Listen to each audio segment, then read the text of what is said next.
আসসালামু আলাইকুম। যে ল্যাপটপটি দেখতে পাচ্ছেন এটি হচ্ছে তোশিবা ব্র্যান্ডের তোশিবা কোর i3 একটি ল্যাপটপ।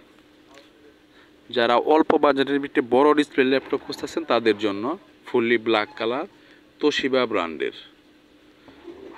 15.5 ইঞ্চি ডিসপ্লে, 15.6 ইঞ্চি, 500 জিবি হার্ড ডিস্ক এবং 4 GB RAM, DVD writer, camera all ওকে পেয়ে যাবেন।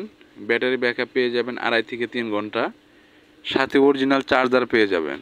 অল্প বাজেটের ভিতরে খুব সুন্দর একটি laptop. Microsoft Word, Excel, PowerPoint সহ অফিসিয়াল সকল ধরনের কাজ খুব সুন্দরভাবে করতে পারবেন। এই বাজেটের ভিতরে খুব সুন্দর একটি ল্যাপটপ হবে ইনশাআল্লাহ। দেখতে পাচ্ছেন ল্যাপটপের কন্ডিশন। ধন্যবাদ। আসসালামু আলাইকুম।